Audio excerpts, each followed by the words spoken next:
Okay, let me explain? Yakuza 0 is probably my favourite game from the past 5 years. Initially released in Japan only in 2015, the game came to PC in 2018. However, I didn't pick it up until 2019, and my god, I didn't know what I was missing out on.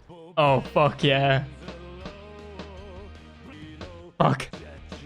I'm too busy staring into Kiryu's eyes. Yeah. The Yakuza games have stories dating back decades, but don't let that scare you away. The game is very fun and engaging, everything from an intriguing story, to cutscenes, and side missions, all the way down to the minigames, which are beasts all by themselves.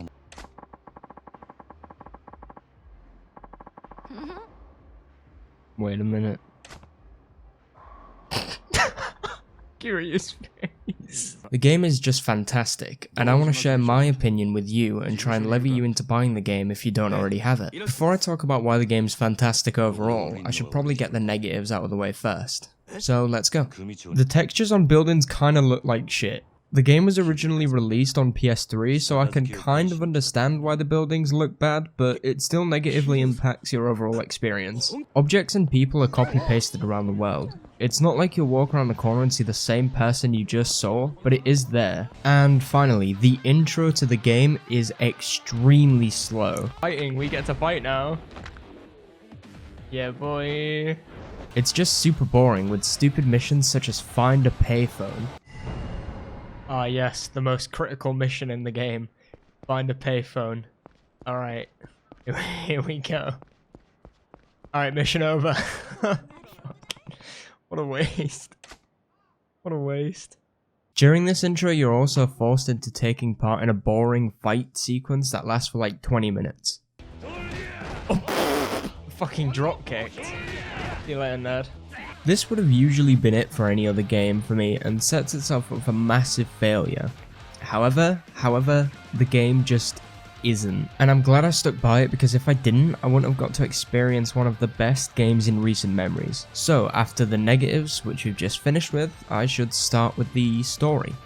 The story in this game is absolutely perfect. After pushing myself past the incredibly slow start, I was introduced to a world like no other, with two brilliant stories that seriously just drag you in. Let's talk about Kazuma Kiryu's arc first, and then we'll move on to Goro Majima. So, Kiryu. You first meet Kiryu in a back alley known as the Empty Lot. Keep the Empty Lot in mind because the entire story revolves around this tiny area. Kiryu is just finishing up with a collection for a loan shark. After dealing with the client, Kiryu then gives the money to said loan shark. He seems a bit sleazy, but nothing Kiryu isn't adverse to dealing with already. Kiryu then meets up with his blood bro Akira Nishikiyama, who invited Kiryu to a nice time around the town. You and Nishiki head to a bar, and after showing off your karaoke skills, you head to a ramen shop. During eating, an airing news program catches Nishiki's attention. It turns out this news airing has vital information to the rest of Kiryu's arc. The person you collected money off has been found dead, a gunshot wound to the head that has left Kiryu and Nishiki in a state of confusion, as Kiryu didn't shoot him. As soon as it's been revealed that your contract has been murdered, you get a call from the 3 lieutenants of the Dojima family, Daisaku Kuze, Keiji Shibasawa, and Hiroki Awano. These 3 are heads of individual Yakuza clans, who report to the head of the Dojima clan, Sohei Dojima. These 3 are basically your bosses. After receiving this call, you take a taxi to them, not before Nishiki warns you to be careful. After a brief chat with the 3 lieutenants, they ask you how you killed the man, and how you got a gun to do so. Kiryu relents, saying he didn't kill anyone, which seriously pisses off the bosses. They say that Kiryu's actions have more of an impact than he realizes. Returning to the Empty Lot, Kuze reveals that the Empty Lot is a piece of land that Dojima wants. Dojima intends to acquire all of Karamocho, the city you're in, for financial benefit. Kuze then reveals that whoever acquires the Empty Lot will solidify their position as second chairman of the Dojima family, a position owned by Shintaro Kazuma, yours and Nishiki's foster dad. Being that he is your foster dad and you owe your life to him, you want to prove his and your innocence. As up to this point, because of the circumstances Kiryu's got himself into, Kazuma is going to be relinquished of his position, potentially leading to his death. After talking to Osamu Kashiwagi, the subordinate of Kazuma, you ultimately decide to leave the Yakuza. Nishiki interjects, saying that it's suicide to walk into the headquarters and simply ask to leave, but you persist. And so after a quick punch in the mouth by Kashiwagi, you are off, ready to leave the Yakuza life behind and live the rest of your life out as a citizen. During a flashback sequence, Kiryu thinks about the time he was first inducted into the Yakuza. This cutscene is just filled with raw emotion that just really hits you hard.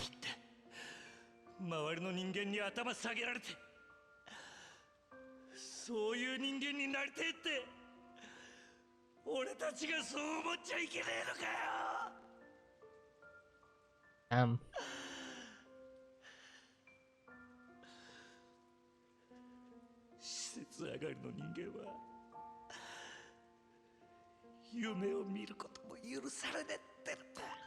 What the fuck, man?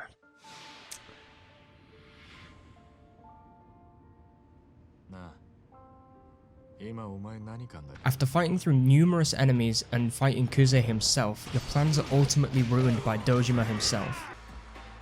Wait, we're gonna fight all these motherfuckers? Oh shit, okay. Bitch! Okay.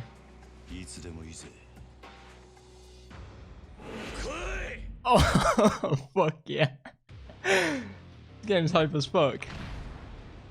The leading chairman says that because of your actions and your involvement with the murder, Kazuma is still liable for your errors. Kiryu is crushed by this and collapses on his knees in the street. He's then approached by a mysterious man. The mysterious man reveals himself as Tetsu Tachibana, owner of the Tachibana real estate agency. This mysterious man invites Kiryu to his apartment. Kiryu accepts and goes to the apartment to think things through. However, it seems that Tachibana has more information on Kiryu than he let forth, confusing Kiryu and wondering who this guy is, as well as what his connection to Kazuma is. Kiryu declines help from Tachibana, but Tachibana asks Kiryu to take his business card and call him if he changes his mind. Kiryu eventually gives in, constantly confused as to why a real estate business owner knows so much about him and his life. Tachibana tells Kiryu that Kazuma himself entrusted him to take care of Kiryu due to the circumstances he's found himself in. Kiryu is still seriously confused as to how Kazuma would know all of this would transpire, and why a real estate agent knows the second chairman of a Yakuza family. Tachibana understands Kiryu's confusion, and gives Kiryu a pocket watch with a picture of Kazuma, Nishiki, and of course Kiryu inside. Tachibana tells Kiryu that Kazuma himself gave him the pocket watch. This gesture gains Kiryu's trust, and Tachibana knows how to prove Kiryu's innocence, as well as saving Kazuma a potential murder. And so Kiryu joins the Tachibana real estate agency, under Tachibana himself, to prove him and Kazuma's innocence. Can Kiryu prove himself and save Kazuma? I don't know, buy the game and find out. All of this transpires within chapter 1 of the game, so I'm barely scratching the surface of Kiryu's story. There are 17 chapters within the game, so if all of this takes place in chapter 1, you can see how much story has been put into it. If this piques your interest, there's still another main character to go over, Goro Majima. Majima's story ties into Kiryu's story later into the game, but I won't explain that as there'd be no point in you buying the game if I spoil everything. So, onto Majima. We meet Goro Majima being held in a financial hostage situation due to his defiance against Patriarch Futoshi Shimano. Shimano is head of the Shimano family and a member of the Dojima family, the family that Kiryu works for as well.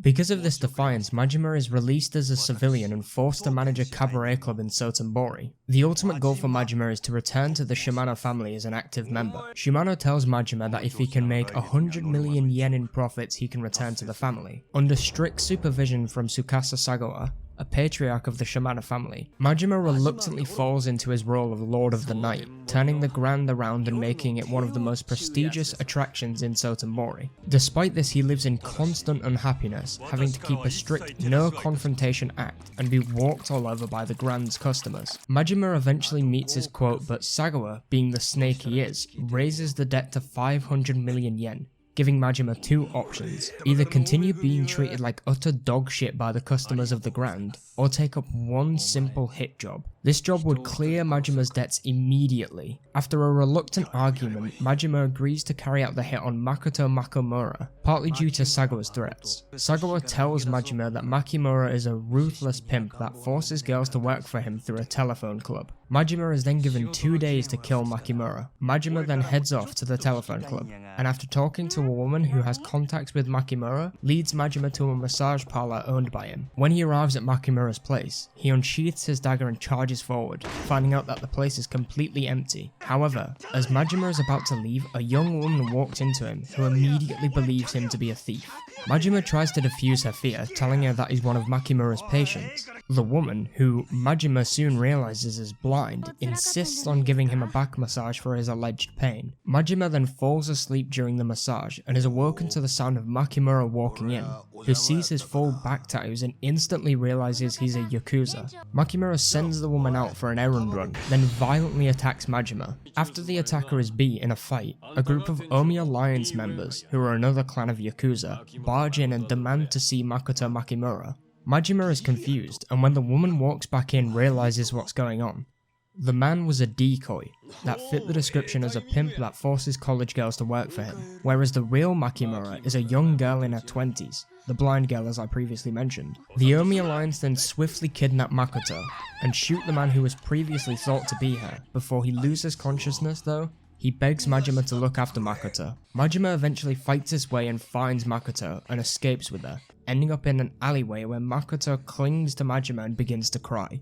Majima hesitantly pulls out his dagger, now knowing the real Makoto is a young blind girl in her 20s who doesn't comprehend what's going on, and has now put her faith into Majima. Majima doesn't know what to do at this point. All he knows is that he must kill her in order to complete the job given to him by a patriarch.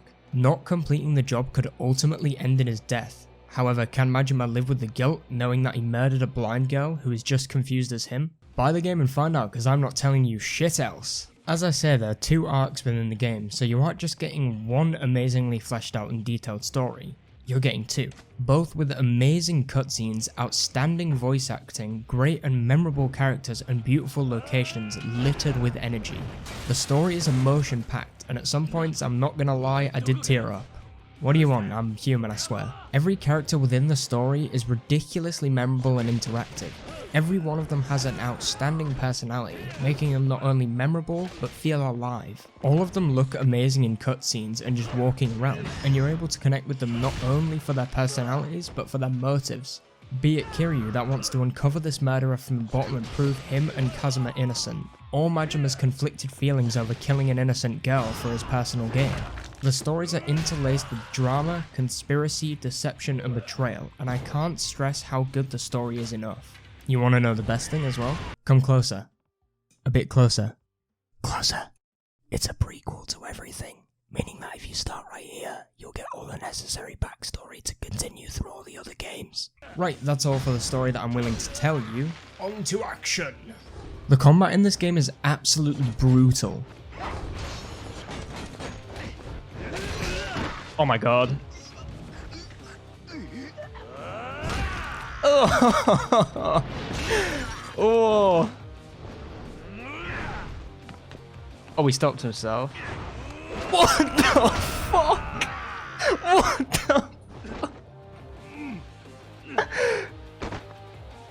Wait a minute. That's not legal. What the? With 4 separate fighting styles you learn over the course of the game, there isn't a lack of brutality you can use against enemies. From standard combos feeling fast and fluid, to the heat moves that absolutely snap enemies in half. But remember kids, Kiryu has never killed anybody. Let's flesh out the different fighting styles that Kiryu uses over the course of the game. And I know that I'm not going to cover Majima in detail, but there's reasons for that and I'll try to get to it later. So firstly, you have Kiryu's Brawler style. This is sort of Kiryu's standard fighting style, utilizing a wide range of punches, kicks and throws. The style hits semi-hard and is moderately quick, meaning it's sort of the midpoint for damage and speed. This style represents Kiryu's lack of knowledge as a Yakuza underling, shown by how he handles his punches and body weight. However, because of Kiryu's physical abilities, he's able to get away with this, barely coming out of fights with anything more than a scratch and a loss of breath. As the game goes on, Kiryu evolves this style so it becomes more technical and sharp, which leads me into another fighting style later on. Second up is the Rush style, and as you can probably tell by the name, it's fast. Really fast. This style gives off a sort of kickboxing vibe shown by Kiryu's stance and high guard. The Rush style is probably best known for the ability to quickly stun enemies with its fast burst of extremely punishing blows. Kiryu's movement is insanely increased while in this form. All of the attacks are lightning fast, with the style's slowest move being able to get past enemies before they can put their guard up. Also, a bit of a downside depending on who you are, this style doesn't have a grab. In place it has a quick kick attack. Rush is probably my second favourite style overall. I just love being fast and fluid and having the ability to mess enemies up without taking a hit. The third style is probably my least favourite fighting style, known as Beast Form. Beast Form relies on Kiryu's pure strength and use of extremely heavy weapons, like motorbikes. In this form, Kiryu stands prepared, with a wide-legged stance and hands shaped like claws, like a bear, hence Beast. The form utilises Kiryu's Chad powers to the fullest, being able to pick up items that no beta could, and using these massive items as battering rams to send people straight to the hospital, but not kill them. Remember, Kiryu has never killed anyone. Finally, we come to the final style, the Dragon of Dojima fighting style. This style combines the best of all of the others, the speed of Rush, the technique of Brawler, and the strength of Beast. Just imagine this style as the Megazord from Power Rangers. It has all of the good points of every style. It utilizes punches from boxing, kicks from karate, throws from judo and grappling from wrestling, and combines them into a single ass-kicking style. This style can also infinitely scale, meaning its damage output goes up through the roof. I'll explain. All of the fighting styles can be upgraded from the menus using your money to invest in yourself, as Crackhead puts it. You unlock more areas for these forms by doing subsequent side missions. However, where these forms have an end, the dragon does not, meaning that the damage just scales infinitely like I said. And yes, this is just as OP as it sounds. Right, so the reason I'm not going to cover Majima is because his fighting styles are very similar to Kiryu's. The only difference being that the names and the weapons he uses in the styles change. He uses fists in Brawler style, similar to Kiryu, but the name Brawler has been changed to Thug. His Rush style has been changed to a breakdancing form known as Breaker, but being just as fast and nimble as Rush. Majima's Beast form is known as Slugger and uses a metal bat to smack his enemies around, and his Legend form is known as Mad Dog of Shimano. In this form, Majima utilizes a knife to hack and slash enemies into pieces. This style is also infinitely scaling. Action in this game is fucking amazing, it just is. No more, no less. It's just amazing. And finally, with that being said and all the styles covered, let's move on to visuals. As I said at the beginning, there are some drawbacks with the visuals overall. Buildings other than the ones you can go in kind of look like shit. They're just sort of blank slates. I don't know, I could be wrong, but for me, it's just something that stood out in comparison to the cutscenes, and everything else the game has to offer. And speaking of the cutscenes, let's talk about them. My god, do these cutscenes look good. High detail, high resolution, full frame rate cutscene beauty. I think I'm gonna cry, it's too perfect. Each cutscene shows raw emotion through facial expressions alone, all the way down to each character looking stunning. Because every character is so well made, you can tell them apart just from appearance. I mean, for God's sake, they turned this old fuck into a scary boss based on appearance alone. So I mean, yeah. Let's talk about each type of cutscene. First, you have the semi-boring cutscenes, the ones where your character's mouth doesn't move and it's just a still of everything going on around. Sort of how it is in the beginning of the game with the loan shark. Then you have your semi-animated ones, utilizing character models within the game to animate cutscenes together, like Kiryu and Nishiki in the bar. Then you have the third type, the animated character model cutscenes. These are the cutscenes that have mouth movements and all the sorts, but still use the models like in cutscene type number 2 to act out the cutscene. God, I'm saying cutscene a lot. And then finally, you have the glorious looking, visually stunning, cock-tingling, full frame, perfectly animated, voice acted by Jesus himself cutscenes that blow any other game out of the fucking water. God damn, I love this game, give me more coke. These cutscenes are the entire reason why I fell in love with the game to begin with, and the entire reason I'm fully erect right now. I don't think my words are enough, so take a look at these cutscenes for yourself.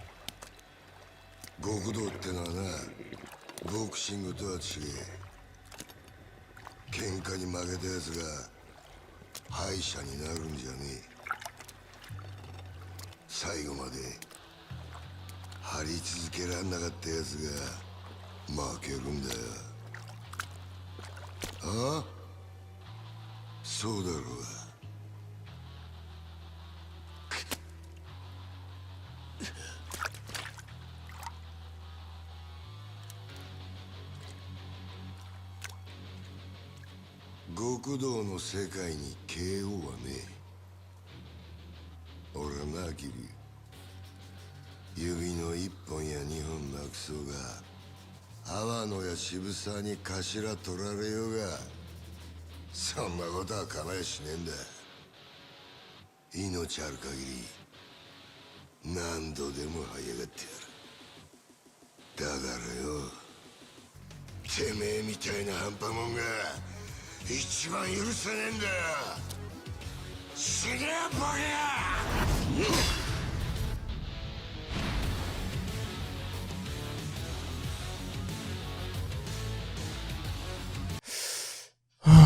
Right, so yeah, what were we talking about again?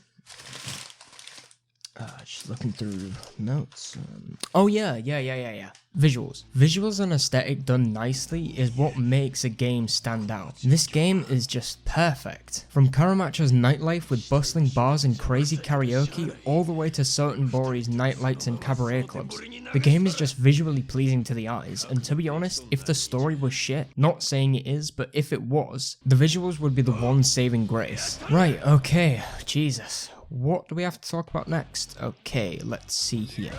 You can play 24 minigames in Yakuza 0. These include Outrun, Super Hang-On, Space Harrier, Fantasy Zone, Pool, Darts, Disco, Bowling, Fishing, Pocket Racing, Basketball, Karaoke, Cabaret Club, Shogi, Mahjong, Koi Koi, Telephone, Catfights, Blackjack, CeeLo, Ochikabu, Chohan, Roulette, and Poker. The notable ones are Disco, Karaoke, Pocket Racing, and Bowling. These are the ones that you'll most likely be playing, with Karaoke and Disco being the ones most likely out of those four. Every minigame in this game is so fun to play, and you can easily sink upwards 10 hours on these games alone. After you begin to get into the stories, the game opens up and you can sink all those hours into these minigames. Swapping between Kiryu and Majima doesn't change anything, the minigames are still the same for each character. Sega's high-tech lands are scattered everywhere, letting you play Outrun, Space Harrier, or Super Hang-On, as well as the grabbing machines. You'll most likely just forget about the main story for a bit while doing some of these activities, and you become completely addicted to beating your previous scores on karaoke. I'm looking at you, Judgment, you piece of shit. Every minigame starts with a cutscene that's perfectly animated.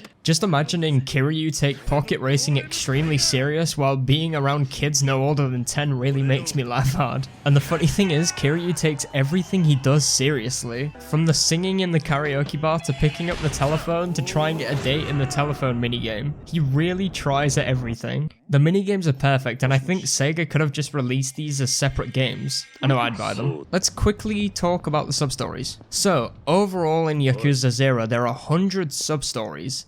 100 goddamn sub-stories. That alone is 10 more hours of content. And the sub-stories are just the cherry on top of this beautiful cake, perfectly complementing the not so serious side of Yakuza. Because although sometimes the story does get seriously deep and complex, the sub-stories are something you do just to take the load off everything. Each one of these sub-stories are funny, interesting, and or morally questionable. They add a lot more to the game than I initially realized, and boy has every side quest in every other game paled in comparison to this marvelous monstrosity. It's this type of effort on Sega's behalf that keeps people talking about your game for generations, and I know that everyone that has played this game feels the same as I do. Unless you're a heartless bastard that doesn't like fun. If you have Yakuza 0 and haven't tried every minigame, I highly recommend you do. You will have so much fun doing it. Right, so the next category is sound design. However, I'm going to do this in a bit of a different way than I have previously. So let's get into it. Like I said, I'm going to do sound design a bit differently. Instead of having one big section to read off, I'm going to separate it into two main categories. These will be music, then voice acting, starting with music. There is music littered everywhere in this game, be it walking past bars or clubs. Everywhere has music coming from something. Just walking down the streets of Karamacho, you can hear clubs blaring in the background. This goes for the cutscenes too. The cutscenes in this game use music to its fullest intent, giving an air of mystery, danger, action, build-up, intensity, sorrow, sadness, despair, or any other word you want to throw in. You can visually see emotion, but Sega have taken it to a whole new level by letting the player hear emotion, be it sadness or build up to a massive fight. There isn't a moment that goes by without me wanting my entire life backed up by Pledge of the Demon. Like I stated in the minigames section, karaoke is one of Yakuza 0's best minigames, and there's a reason for that. With great animated scenes to extremely catching music sung by the actual cast of the game, everything just comes back to music for me. The sound soundtrack for Yakuza 0 is excellent in every respect of the word, so let's just move on to voice acting. The second category is voice acting, and I decided to make this the second category because I think the voice actors themselves need praising. So first of all,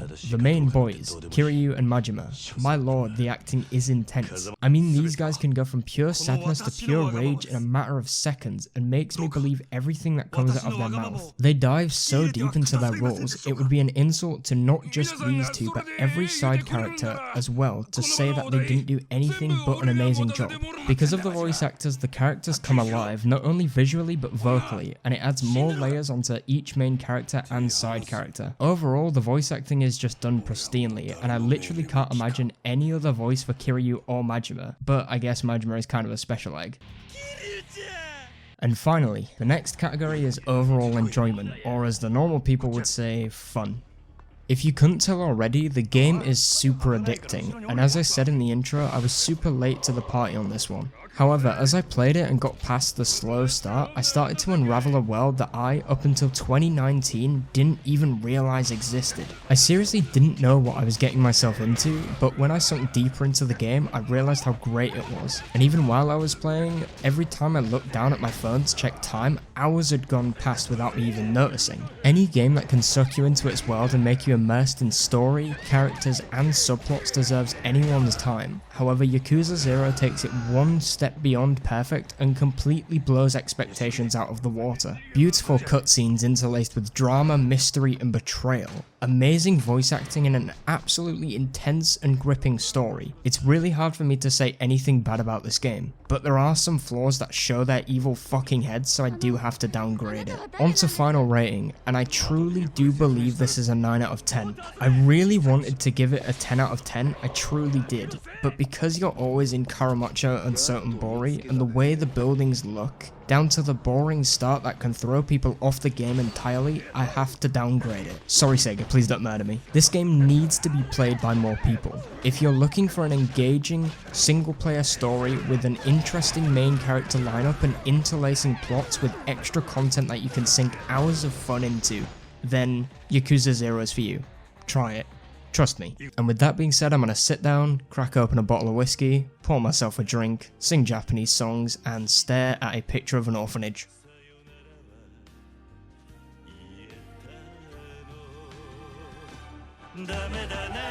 Right, Yakuza 0, what a game. Jesus. Thank you for watching this massive video. I completely forgot what a great action game, not a good action game, felt like, and it's super refreshing to see that creative minds can come together and create masterpieces instead of shit shows that think they're AAA title price material. Anyway, thank you for watching. I hope you'll stick around to see what shitposts I put out next, and I'll see you in the next one. Bye.